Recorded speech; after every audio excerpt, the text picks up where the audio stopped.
বন্ধু বান্ধৱীসকল আপোনালোক সকলোকে মোৰ চেনেললৈ স্বাগতম জনাইছো আৰু আশা কৰোঁ আপোনালোকে এই ভিডিঅ'টো স্ক্ৰিপ্ট নকৰাকৈ চাব। আজি মই দিনটোত কি কৰোঁ, কেনেকৈ মোৰ দিনটো পাৰ কৰোঁ। আমাৰ ঘৰত এখন সৰু ফাৰ্ম আছে, সেই ফাৰ্মখনত কি আছে তাক দেখাবলৈ আপোনালোকক চেষ্টা কৰিম আৰু আমাৰ বাৰীতনো কি আছে সেই বস্তুখিনি আপোনালোকক অলপকৈ দেখাবলৈ চেষ্টা কৰিম। প্লিজ যদি ভিডিঅ'টো ভাল লাগে তেনেহ'লে লাইক, শ্বেয়াৰ, কমেণ্ট আৰু ছাবস্ক্ৰাইব কৰিবলৈ নাপাহৰিব।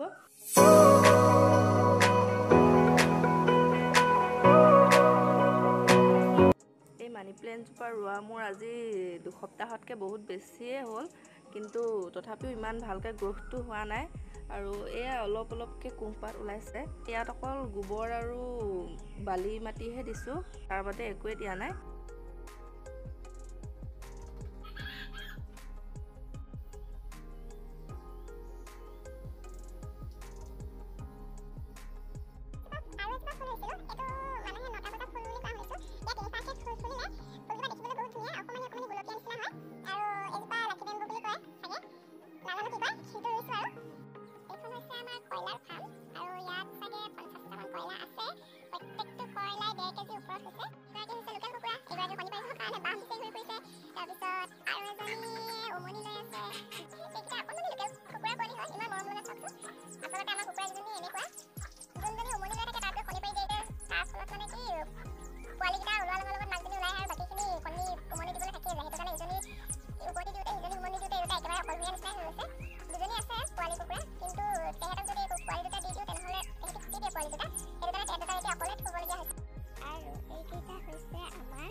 এইকেইজোপা হৈছে ভোট জলকীয়া গছ।